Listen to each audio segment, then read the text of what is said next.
Hola, queridos amigos. Bienvenidos a Explorando la Palabra, un programa radial y en línea dedicado a leer, amar y vivir todo el consejo de Dios.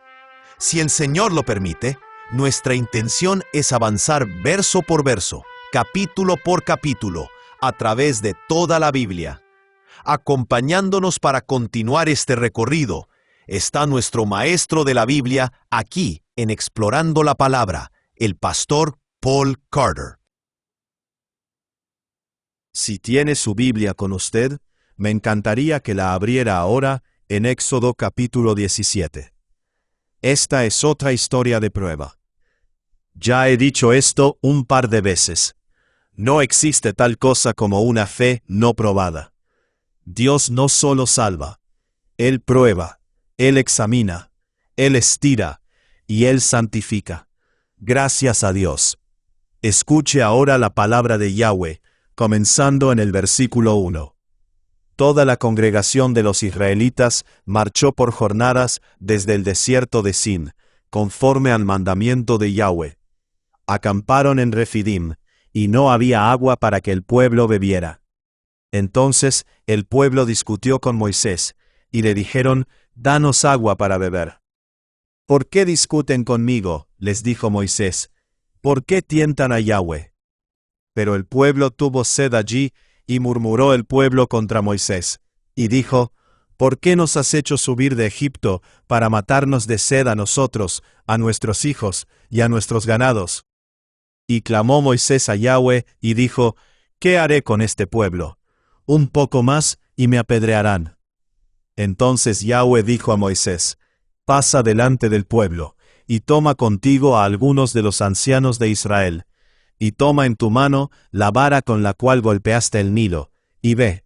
Yo estaré allí delante de ti sobre la peña en Horeb. Golpearás la peña, y saldrá agua de ella para que beba el pueblo».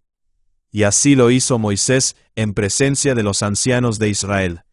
Y puso a aquel lugar el nombre de Masá y Meriba, por la contienda de los israelitas, y porque tentaron a Yahweh diciendo: ¿Está Yahweh entre nosotros o no?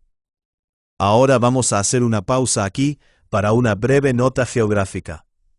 Hasta este punto, Israel ha venido viajando hacia el sur por la costa oriental del Mar Rojo.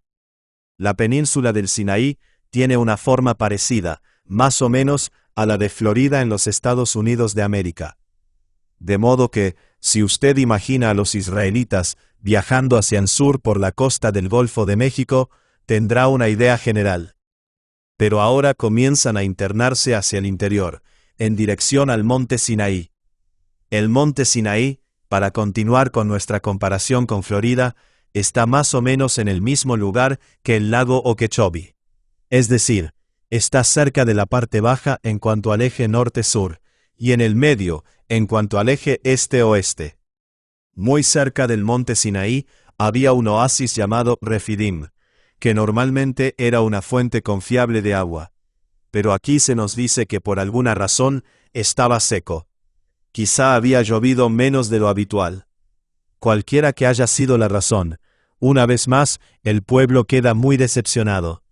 Cuando uno espera alivio y no lo recibe, eso puede desestabilizar bastante, como sucede aquí. Ahora bien, este oasis está solamente a un día de camino del Sinaí, así que ya están cerca del final de esta etapa del viaje. Pero como vemos aquí, Dios tiene una prueba más para ellos antes de que lleguen. Así que el pueblo tiene sed, está decepcionado. Ahora recuerde que le dije que esta historia ocurre en Refidim, que está muy cerca del monte Sinaí. Entonces, la situación parece ser que Dios los está estirando al llevarlos a un lugar donde esperaban encontrar agua y no la encontraron. Él estaba tratando de ver si podían esperar. Estaba tratando de ver si podían perseverar a través de una pequeña dificultad. La fe es bastante fácil cuando el desayuno llega puntualmente todos los días. La fe es bastante fácil cuando el estómago está lleno y la mente está tranquila. Pero es un poco más difícil cuando hay algo legítimo por lo cual preocuparse. Y es otra cosa por completo cuando uno ya viene funcionando casi en reserva. Y eso es exactamente lo que está ocurriendo aquí. Nahum Sarna dice aquí: una cosa es poder afirmar que cuando Israel vio el poder maravilloso que Yahweh había ejercido contra los egipcios, el pueblo temió a Yahweh. Creyeron en Yahweh y en su siervo Moisés, citando allí Éxodo capítulo 14, versículo 31. Otra cosa muy distinta es saber si esa fe era lo bastante poderosa y lo bastante desinteresada como para sostenerse también en tiempos de adversidad y desgracia. Bueno, como vemos con bastante claridad en la historia, no lo hicieron muy bien en esta prueba en particular. Se ponen irritables, exigentes y hasta un poco violentos. Moisés teme que lo vayan a apedrear. Esto revela la inmadurez esencial de su fe. Su capacidad de perseverancia, en este punto, es prácticamente nula. Entonces Dios ve eso y comienza a desarrollar esa capacidad en ellos. Mire cómo responde Dios a la situación. Él no le dice al pueblo: abran la boca ahí mismo donde están, y yo les daré lluvia para beber. No. Eso sería premiar su falta de perseverancia. En lugar de eso, le dice a Moisés: tú y los líderes, salgan al frente y sigan caminando. Estírenlo un poco más, terminen esta vuelta. Y así lo hacen, caminan un poco más y llegan a una roca, dice la Biblia, en Horeb. Horeb es otro nombre para Sinaí. Así que suponemos aquí que esta roca en Horeb era alguna clase de peñasco o formación reconocible en las estribaciones del Sinaí. Y allí se le dice a Moisés que golpee la roca. Suponemos que la columna de nube se posó sobre una roca en particular, y Moisés la golpea con la vara, y sale un río de agua en el desierto. J. Alec Motyer llama a esto providencia anticipada, queriendo decir que Dios había estado preparando ese río durante milenios. Ya estaba allí, esperando simplemente que ellos llegaran. Había estado abriéndose paso por debajo de la arena y la roca hasta quedar justo por debajo de la superficie, esperando que un hombre de 80 años le diera un toque al suelo. Motyer dice aquí: nada de esto se dice para negar o evitar lo milagroso en la Escritura. Por supuesto, el Creador puede hacer lo que le plazca en su propio mundo. Salmo capítulo 115, versículo 3, por ejemplo. Y ciertamente hablaría muchísimo de su amor y de su poder si pensáramos en Él interviniendo allí y entonces en cada uno de esos momentos de necesidad, para hacer un arreglo especial con el fin de sostener a sus peregrinos. Y si lo hubiera hecho, eso no habría violado ni su propia naturaleza ni el orden de la creación.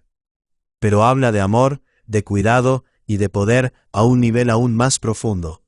Si imaginamos al Dios creador diciéndose a sí mismo, cuando hizo el mundo: un día mi pueblo pasará por aquí en desesperada necesidad de agua. Así que anticipándome a ese día, proveeré un suministro subterráneo, y lo señalaré con una gran roca para que no pueda pasar desapercibido. El orden de la creación y la providencia del Creador esperan y satisfacen las necesidades que van surgiendo de los redimidos en su peregrinación.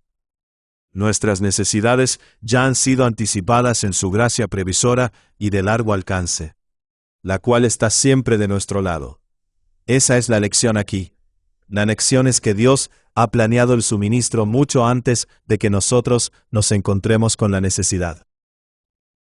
Y por lo tanto podemos confiar en Él. Ese es el punto. Y por supuesto, el cumplimiento supremo de ese punto es la persona y la obra de Jesucristo. El apóstol hace ese punto con mucha claridad a partir de este pasaje en 1 de Corintios, capítulo 10, versículos 1 al 4.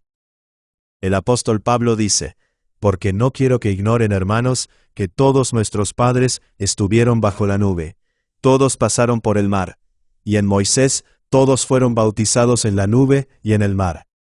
Todos comieron el mismo alimento espiritual, y todos bebieron la misma bebida espiritual, porque bebían de una roca espiritual que los seguía, y la roca era Cristo. Así que Cristo estaba allí en el Antiguo Testamento, proveyendo vida y refrigerio desesperadamente necesarios para viajeros cansados, preparado de antemano por un Dios en quien se puede confiar, por un Dios que conoce nuestra necesidad y que es compasivo con nuestra debilidad. Y ese mismo Cristo está disponible para nosotros en nuestra necesidad hoy. Pablo hace ese punto aquí, y nosotros haríamos mal en no hacerlo también. Servimos a un Dios que conoce nuestras limitaciones. Testamento. ¿Cuánto más lo será en el Nuevo Testamento? Jesús tomó carne. Él sabe lo que es tener sed, ¿verdad? Él sabe lo que es estar cansado. Pasó un tiempo en el desierto. Él entiende la fragilidad humana. Así que puede estar seguro de que Dios sabe dónde poner el agua. Él sabe dónde esconder el suministro, de modo que usted puede confiar en Él. Solo ponga un pie delante del otro y confíe en Él. Ese es el punto aquí. Ahora, probablemente necesitamos dedicar un minuto a pensar en lo que significa poner a prueba a Yahweh. Yahweh ciertamente nos prueba a nosotros. Ya lo hemos visto una y otra vez. Pero ¿qué significa que nosotros pongamos a prueba a Dios? Evidentemente eso es algo malo. El versículo 7 dice que Moisés llamó el nombre de aquel lugar Masá y Meriba por la contienda del pueblo de Israel. Y porque pusieron a prueba a Yahweh diciendo, ¿está Yahweh entre nosotros o no?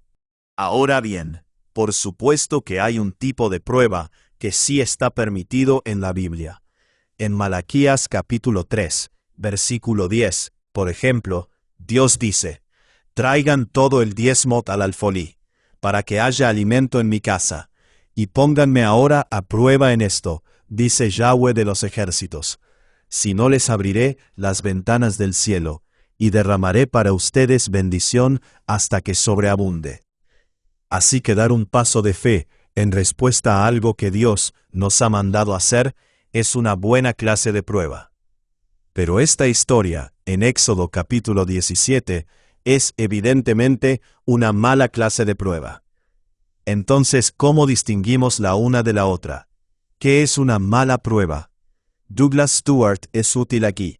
Él dice que lo que no está permitido es esa clase de prueba a Dios que en realidad es un intento de sacarle algo antes de tiempo, o en mayor cantidad, o algo parecido de lo que de otro modo sucedería. Eso parece ser exactamente lo que está ocurriendo en la historia. Dios tenía un abundante suministro de agua listo para ser descubierto y distribuido apenas a unas pocas millas más adelante en el camino. Fíjese en que nadie murió entre el lugar donde comenzaron a quejarse y el lugar donde Dios comenzó a proveer. Así que no estaban al borde de la muerte, solo estaban impacientes y cansados de esperar. Y entonces intentaron secuestrar el calendario. Querían estar al mando. Querían convertir a Dios en una máquina expendedora de gaseosas. Cuando presionemos el botón, Dios, más te vale darnos lo que queremos. Eso es lo que significa poner a prueba a Dios. Es exigir que Él baile cuando nosotros tocamos la melodía. Eso es paganismo. Eso no es fe, y eso no está permitido, ni en el Antiguo Testamento, ni en el Nuevo. Versículo 8. Entonces vino Amalec y peleó contra Israel en Refidim. Y Moisés dijo a Josué, «Escógenos hombres y sal a pelear contra Amalec. Mañana yo estaré sobre la cumbre de la colina con la vara de Dios en mi mano». Josué hizo como Moisés le dijo, y peleó contra Amalec. Moisés, Aarón y Hur subieron a la cumbre de la colina. Y sucedía que mientras Moisés tenía en alto su mano, Israel prevalecía. Y cuando dejaba caer la mano, prevalecía Amalec. Pero las manos de Moisés se le cansaban. Entonces tomaron una piedra y la pusieron debajo de él, y se sentó en ella. Y Aarón y Hur le sostenían las manos, uno de un lado y otro del otro. Así estuvieron sus manos firmes hasta que se puso el sol. Josué deshizo a Amalec y a su pueblo a filo de espada. Ahora vamos a hacer una pausa aquí. He mencionado varias veces que Refidim está muy cerca del monte Sinaí. Obviamente Refidim está en el vecindario, por así decirlo, porque estaban allí en el versículo 1, y luego caminan un poco más hasta las estribaciones de Horeb o Sinaí, en el versículo 6. Y sin embargo aquí, en el versículo 8, todavía se puede decir que esta batalla ocurrió en Refidim. Así que evidentemente, todos estos lugares están en la misma ubicación general. Ahora, cuando esta historia se recuerda en Deuteronomio capítulo 25, se nos dice que los amalecitas atacaron a los rezagados, a los ancianos, a los débiles y a los lentos. Así que podemos imaginar un campamento alargado, con su parte delantera en las estribaciones de Horeb y su parte trasera en las afueras de Refidim. Allí es donde ocurre esta parte de la historia, lo cual significa, por cierto, que cosas grandiosas y cosas terribles estaban ocurriendo exactamente al mismo tiempo. Mientras la parte delantera de este grupo estaba bebiendo de un río milagroso, la parte trasera de este grupo estaba siendo masacrada por una tribu de bandidos merodeadores. A veces lo bueno y lo malo vienen juntos. Así que el hecho de que hubo algo de tiempo para prepararse para esta batalla sugiere que quizá hubo una escaramuza inicial en la que los amalecitas cortaron la parte más atrasada de este campamento en movimiento, y luego establecieron una posición defensiva. Eso le dio a Josué algo de tiempo para reclutar y reunir hombres, para tomar su posición en la colina. Esa parece ser la mejor manera de entender la redacción del texto. En cuanto a la batalla misma, la idea básica es que mientras Moisés tenía la vara en alto, Israel prevalecía. Pero cada vez que sus brazos se cansaban y la vara descendía hacia el suelo, Amalec prevalecía. Entonces Aarón y Hur se acercaron y sostuvieron los brazos de Moisés. Esa es la historia. ¿Pero qué significa? Obviamente significa, por lo menos, que la batalla es de Yahweh. Israel no era más fuerte, ni estaba mejor equipado, ni mejor preparado. La única ventaja de Israel era Yahweh. Ese es el punto. Ahora bien, ¿cómo se aplica eso a nosotros? Y se supone que hagamos esa pregunta, porque el apóstol Pablo, en 1 Corintios capítulo 10, después de referirse a la historia, dijo: Ahora bien, estas cosas les sucedieron como ejemplo, y fueron escritas para amonestarnos. 1 Corintios capítulo 10, versículo 11. Así que se supone que debemos aprender y aplicar aquí. Entonces, ¿cómo sería eso? R. Alan Cole interpreta el simbolismo de la vara de Moisés y el movimiento de la batalla de esta manera. Él dice, en este caso, bajar las manos sería dejar de orar, y por lo tanto dejar de depender de Dios para recibir ayuda. Creo que eso es correcto. Creo que es bastante evidente. La enseñanza aquí parece ser que no debemos confiar en nuestra propia fuerza ni en nuestros propios recursos. Necesitamos mirar a Yahweh, necesitamos luchar en oración. Tan pronto como dejamos de orar, comenzamos a perder, porque la batalla le pertenece a Yahweh. Gracias a Dios. Versículo 14. Entonces Yahweh dijo a Moisés: Escribe esto en un libro para que sirva de memorial. Y haz saber a Josué que yo borraré por completo la memoria de Amalec de debajo del cielo. Y edificó Moisés un altar, y le puso por nombre Yahweh es mi estandarte. Y dijo: Yahweh lo ha jurado. Yahweh hará guerra contra Amalec de generación en generación. Así que aquí Dios ordena que esta historia sea puesta por escrito. Una vez más, el apóstol Pablo habló de esto como algo escrito en 1 Corintios capítulo 10, versículo 11. Él dice que fue escrito para nuestra instrucción. Debemos aprender de estas historias registradas. Deben ser preservadas. Por medio de ellas, Dios está hablando a su comunidad del pacto. Él está diciendo que aquellos que se oponen al pueblo de Dios serán juzgados severamente. Y está diciendo que Él es quien pelea por nosotros, y Él es quien provee para nosotros. Gracias a Dios. Y gracias por escuchar otro episodio de Explorando la Palabra. Gracias por acompañarnos en este episodio de Explorando la Palabra. Si este estudio ha sido de bendición para ti, considera compartirlo con otros para que más personas puedan profundizar en las Escrituras. Recuerda que el propósito de estudiar la Biblia no es solamente adquirir conocimiento, sino conocer más profundamente a Cristo y vivir de acuerdo con la verdad de su palabra. Nos vemos en el próximo episodio, mientras continuamos explorando la palabra de Dios juntos.